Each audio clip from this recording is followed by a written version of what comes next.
Assalamualaikum warahmatullahi wabarakatuh. Salam Om Swastiastu, Namo Buddhaya, salam kebajikan, rahayu. Perkenalkan, saya Sahrul Hanafi, SHMH, selaku dosen tetap pada program studi ilmu hukum S1 Universitas Pamulang. Pada kesempatan kali ini, mata kuliah yang saya ampu adalah mata kuliah hukum Islam. Mata kuliah hukum Islam merupakan mata kuliah wajib yang harus diperoleh setiap mahasiswa program studi ilmu hukum. Mata kuliah hukum Islam ini berbobot 2 SKS dan dilakukan sebanyak 16 kali pertemuan. 14 pertemuan diantaranya yaitu tatap muka penyampaian materi dan 2 pertemuan terakhir dilakukan untuk UTS serta UAS.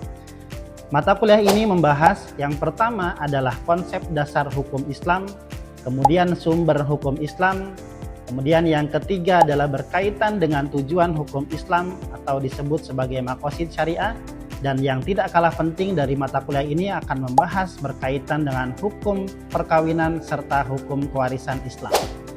Pada akhir mata kuliah, mahasiswa akan diberikan pemahaman kritis berkaitan dengan kasus ataupun fenomena isu yang terjadi di masyarakat berkaitan dengan hukum Islam. Dari kasus tersebut akan dibuatkan proyek berupa jurnal sebagai luaran dari mahasiswa setelah menyelesaikan perkuliahan mata kuliah hukum Islam ini. Adapun capaian pembelajaran lulusan mata kuliah hukum Islam ini, diantaranya yang pertama, bertakwa kepada Tuhan Yang Maha Esa dan juga mampu menunjukkan sikap religius. Yang kedua, mampu menerapkan pemikiran logis, kritis, sistematis, dan juga inovatif. Yang ketiga, mampu menguasai dengan baik atas hukum Islam dan juga sistem hukum yang ada di Indonesia. Dan yang keempat, mampu menelaah dan juga menyusun konsep penyelesaian masalah atau kasus hukum melalui penerapan metode berpikir yuridis. Dan utama dalam proses pembelajaran mata kuliah hukum Islam, yaitu terdiri yang pertama delivery, kemudian yang kedua interaction, dan yang ketiga assessment. Delivery yaitu memberikan sapaan kepada mahasiswa, kemudian memberikan materi serta RPS yang dapat diunduh mahasiswa dalam sistem Mentari Unpam. Kemudian untuk interaction yaitu dengan dilakukannya tanya jawab, kemudian diskusi serta pemecahan masalah.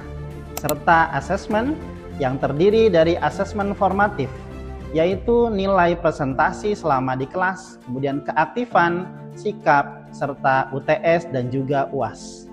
Dan juga model pembelajaran yang diterapkan yaitu yang pertama metode presentasi interaktif, kemudian yang kedua demonstrasi, dan yang ketiga kolaborasi kelompok. Serta referensi yang digunakan dalam pembelajaran mata kuliah hukum Islam ini yang terdiri dari buku karya saya sendiri yang berjudul Dari Cinta Menjadi Komitmen, Hukum Perkawinan Perspektif Sosial. Kemudian buku karya dari penulis lain yang berkaitan, serta artikel jurnal terkini yang dapat membantu mahasiswa untuk memecahkan permasalahan hukum Islam. Berikut adalah video pembelajaran pada mata kuliah hukum Islam, yaitu pertemuan ke-7 tentang hukum perkawinan Islam. Selamat menyaksikan. Oke, kita mulai. Assalamualaikum warahmatullahi wabarakatuh.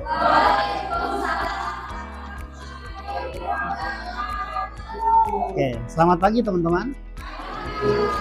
Gimana kabarnya, sehat? Oke, baik. Sebelum kita memulai perkuliahan kita pada pagi hari ini, perkuliahan pertemuan ke-7 mata kuliah hukum Islam, marilah kita buka dengan sama-sama membaca doa menurut agama dan juga kepercayaannya masing-masing. Berdoa dimulai.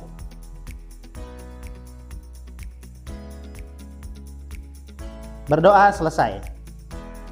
Oke, berikutnya silahkan kalian scan barcode untuk absensi hari ini.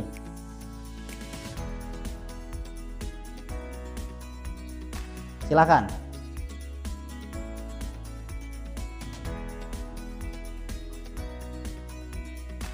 Sudah? Sudah.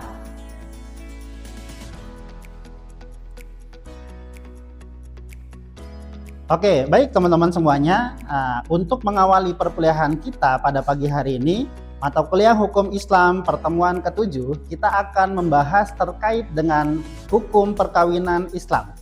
Nah, sebelum kita menjelaskan terkait dengan hukum perkawinan Islam ini, saya ingin mereview terlebih dahulu kepada teman-teman semuanya terkait dengan pertemuan mata kuliah hukum Islam sebelumnya. Yaitu minggu lalu kita membahas tentang hukum perdata dan juga pidana Islam. Oke, kita review dulu nih pertemuan sebelumnya, hukum perdata dan juga pidana Islam. Coba, ada yang bisa menjelaskan kepada saya apa yang dimaksud hukum perdata dan juga pidana Islam? Silahkan, ada yang bisa jawab? Oke, bagus. Priska, silahkan. Jadi, hukum perdata Islam adalah aturan hukum dalam Islam yang mengatur hubungan antara individu dalam kehidupan sehari-hari, terutama yang berkaitan dengan hak dan kewajiban seseorang. Ruang lingkupnya itu ada meliputi perkawinan, perceraian, waris, hibah, wakaf, dan wasiat. Terus selanjutnya ada hukum pidana Islam. Hukum pidana Islam adalah aturan hukum dalam Islam yang mengatur perbuatan-perbuatan yang dianggap sebagai tindak pidana serta menetapkan sanksi atau hukuman bagi pelakunya. Tujuannya untuk menjaga ketertiban, keadilan, dan melindungi masyarakat. Oke, bagus. Friska tadi menjelaskan secara detail apa itu hukum perdata dan juga pidana Islam. Di mana kalau perdata itu mengatur hubungan antar individu, perorangan. Contohnya adalah berkaitan dengan hukum perkawinan. Itu ya termasuk ke dalam ruang lingkup bagian dari hukum perdata. Sedangkan pidana itu masuknya kepada hukum publik. Tujuannya apa? Tujuannya untuk menertibkan umum, ketertiban umum. Nah, itu terkait dengan perdata dan juga pidana Islam. Jadi sudah paham semuanya ya, perdata dan juga pidana Islam ya? Sudah ya? Oke, bagus. Nah, karena kita sudah mereview pertemuan sebelumnya, kita masuk kepada materi kita pada pagi hari ini, pertemuan ke-7 mata kuliah hukum Islam, yaitu berkaitan dengan hukum perkawinan Islam. Oke, sebagai pendahuluan teman-teman, terkait dengan hukum perkawinan Islam, coba saya pengen tahu dulu nih, ada yang tahu nggak kira-kira teman-teman, apa itu yang dimaksud dengan perkawinan? Silahkan, ada yang bisa? Oke, Uswa, silakan Uswa. Jadi perkawinan itu adalah ikatan lahir dan batin antara seorang laki-laki dan seorang perempuan sebagai suami istri dengan tujuan membentuk keluarga atau rumah tangga yang bahagia, harmonis, dan kekal berdasarkan ketuhanan yang Maha Esa. Oke, bagus. Ya. Tadi dijelaskan oleh teman kita, Uswah, menjelaskan bahwasanya perkawinan adalah ikatan lahir batin antara seorang pria dan juga seorang wanita untuk membentuk rumah tangga yang kekal berdasarkan ketuhanan yang Maha Esa. Nah, pengertian yang dikemukakan oleh Uswah itu bisa kita temukan di dalam pasal 1 Undang-Undang Perkawinan, yaitu Undang-Undang Nomor 1 Tahun 1974. Nah, di mana sebenarnya undang-undang ini telah direvisi menjadi Undang-Undang Nomor 16 Tahun 2019 tentang perkawinan. Nah, kalau kita berbicara tentang perkawinan Islam, maka yang ada di benak kita, perkawinan itu termasuk ke dalam kategori munakahat. Munakahat itu apa? Hukum perkawinan. Ya, kalau kita lihat di sini, munakahat adalah peraturan yang berhubungan dengan perbuatan manusia berdasarkan wahyu Allah Subhanahu wa taala yang mengatur perkawinan dan berlaku bagi seluruh umat yang beragama Islam. Nah, kemudian kita bisa temukan kembali di dalam kompilasi hukum Islam, itu ada di dalam pasal 2, bahwasanya yang dimaksud dengan perkawinan adalah akad yang sangat kuat atau misakon golizon untuk mentaati perintah Allah dan melaksanakannya merupakan ibadah. Nah, jadi kalau kita di dalam syariat Islam terhadap perkawinan, jadi tujuan utama dari perkawinan itu adalah untuk ibadah. Ya, walaupun memang ada tujuan-tujuan yang lain untuk meneruskan keturunan dan lain sebagainya, untuk menyalurkan biologis dan lain sebagainya. Tapi tujuan utama dalam perkawinan Islam adalah sebagai pelaksana media untuk seseorang hamba untuk bisa beribadah. Nah, bayangkan teman-teman, di perkawinan itu apapun yang sebelumnya haram jadi pahala. Sebelumnya pegangan tangan antara laki-laki perempuan jadi dosa, ketika sudah menikah pahala. Ya, jadi apa-apa yang sebelumnya haram setelah menikah menjadi pahala. Enak nggak perkawinan itu? Enak ya teman-teman ya? Ya, enak perkawinan itu. Oke. Berikutnya teman-teman, yang perlu diketahui teman-teman, terhadap perkawinan itu ada rukun dan syaratnya. Ya, laki-laki maupun perempuan tidak ujug-ujug nikah. Ada rukun dan juga syarat yang mesti dipenuhi. Rukun daripada perkawinan itu kita bisa temukan di dalam pasal 14 kompilasi hukum Islam. Itu sama aja dengan mayoritas ulama di Indonesia. Di Indonesia mayoritas ulama penganutnya dalam mazhab Syafi'i itu dikompilasikan menjadi kompilasi hukum Islam. Kita bisa lihat di sini ada 4 yang menjadi rukun perkawinan, yaitu calon suami dan juga istri, wali, saksi, dan juga ijab qabul ataupun akad. Bagaimana dengan mahar? Mahar itu seringkali di masyarakat mengatakan, oh perkawinan itu harus ada maharnya karena itu adalah bagian daripada rukun nikah. Oke, kalau kita temukan di dalam KHI ini, mahar bukan masuk ke dalam rukun nikah. Mahar ini masuknya kepada syarat nikah. Nah, adapun kalau kita lihat daripada perspektif yang lain, menurut Hanafiyah, bahwasanya rukun nikah itu cuma ada satu. Apa? Yaitu ijab dan qabul. Selain itu merupakan syarat. Maka pernah kita temukan di media sosial seorang itu bisa menikahkan dirinya sendiri. Nah, itu kenapa? Ada landasannya. Landasannya adalah menurut pendapat Imam Hanafiyah. Ya, bahwasanya yang bisa menikahkan diri sendiri menurut Imam Hanafi itu adalah perempuan dewasa. Artinya ada yang menyebutkan itu termasuk dalam kategori janda. Seorang janda itu bisa menikahkan dirinya sendiri tanpa adanya wali, tanpa adanya saksi. Hanya ijab qabul. Itu pendapat dari Imam Hanafi. Berikutnya teman-teman, terhadap syarat perkawinan. Syarat perkawinan tadi kita lihat ada mempelai pria wanita, akad nikah, kemudian wali dan juga saksi. Pertama kita lihat syarat mempelai pria dan juga wanita. Kedua pihak jelas identitasnya, sama-sama beragama Islam, antara keduanya tidak ada larangan melangsungkan perkawinan, kedua pihak setuju untuk kawin, keduanya telah mencapai usia yang layak untuk menikah. Nah, jadi kalau kita lihat di sini, pihak identitasnya jelas, laki-laki ataupun perempuan itu harus jelas, harus gamblang. Makanya ditunjukkan dengan KTP dan lain sebagainya. Kemudian sama-sama beragama Islam. Oh, berarti perkawinan Islam itu tidak mengenal yang namanya perkawinan beda agama. Karena itu adalah diharamkan oleh agama Islam untuk melangsungkan perkawinan beda agama. Keduanya tidak ada larangan melangsungkan perkawinan, nggak ada larangan. Contoh misalkan yang dimaksud dengan larangan perkawinan itu adalah perkawinan senasab. Misalkan adik kakak pengen menikah itu nggak boleh. Kenapa? Ada larangan di dalamnya. Kemudian kedua pihak setuju untuk kawin.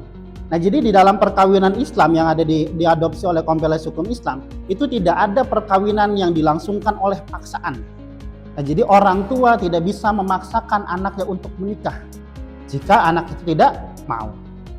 Pak, bagaimana dengan khitbah? Khitbah itu konsepnya adalah sekarang konsepnya itu khitbah adalah mengenalkan anaknya Bapak A dengan anaknya Bapak B. Kemudian ketika ada kecocokan dan juga keserasian dilanjutkan kepada perkawinan. Tapi kalau tidak ada kecocokan dan anaknya menolak, orang tua tidak bisa memaksa untuk anaknya menikah. Dan yang terakhir adalah keduanya telah mencapai usia layak perkawinan. Coba, usia layak perkawinan di undang-undang sekarang berapa tahun? 19 tahun itu bagi siapa? Perempuan. Laki-laki? Sama. Artinya 19 tahun itu bagi laki-laki dan perempuan usia minimal menikah adalah 19 tahun. Oke, berikutnya syarat yang kedua adalah akad nikah. Nah, akad nikah ini dimulai dengan ijab dan qabul. Ijab itu ijab dan qabul itu tidak boleh berbeda. Ijab dan qabul harus dilakukan secara bersambung tanpa terputus. Ijab dan qabul ini tidak boleh mengandung ungkapan. Ijab dan qabul harus menggunakan lafaz yang jelas dan juga terang. Ijab itu diucapkan oleh wali, qabul itu diucapkan oleh mempelai pria. Ya, nanti kita akan praktek terhadap perkawinan.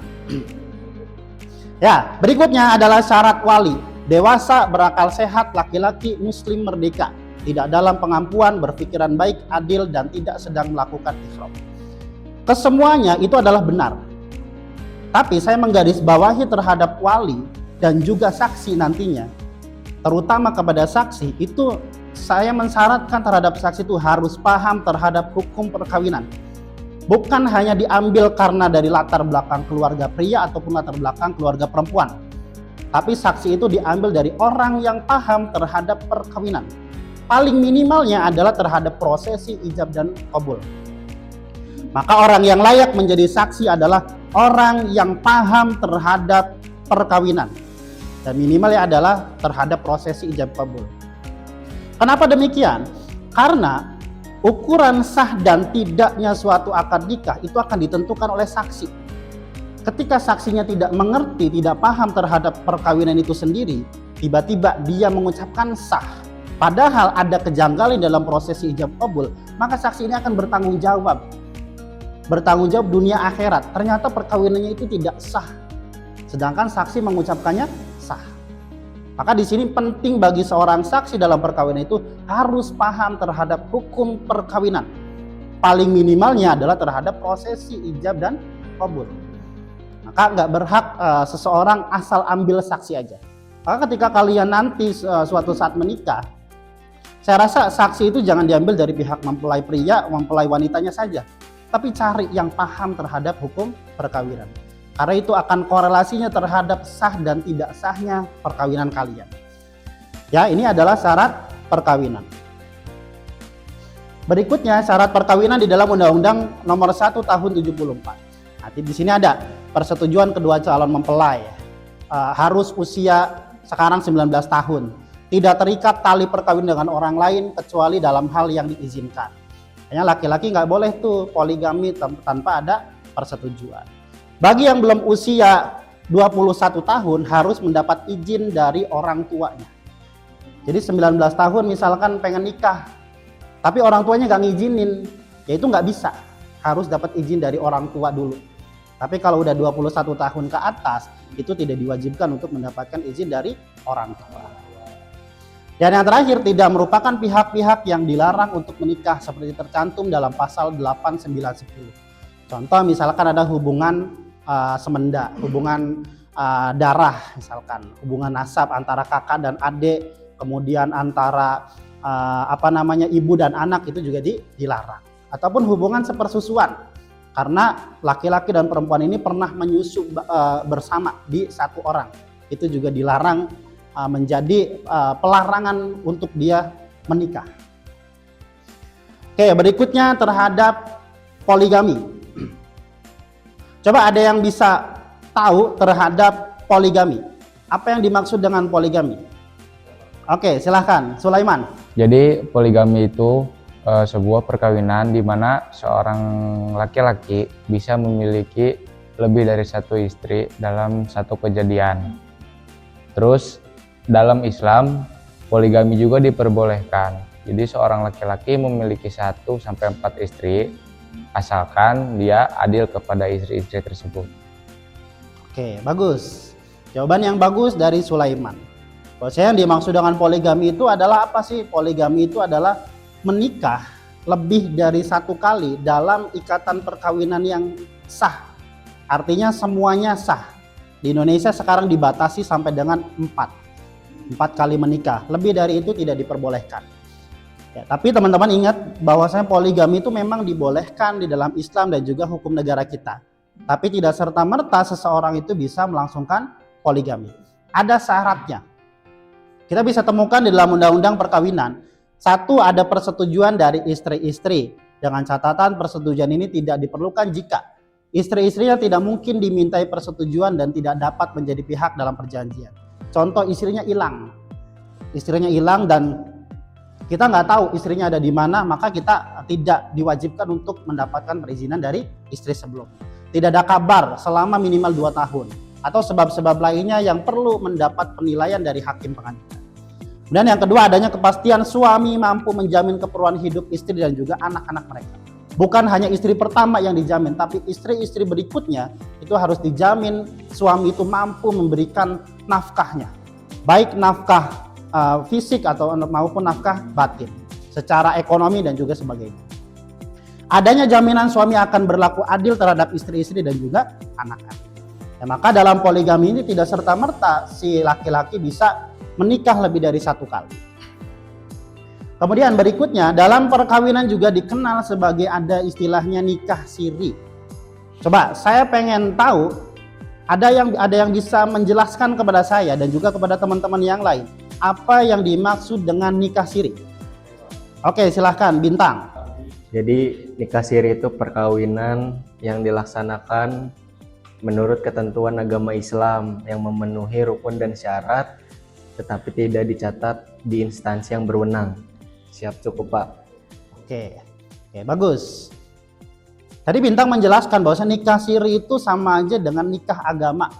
Sah menurut agama tapi tidak sah menurut negara.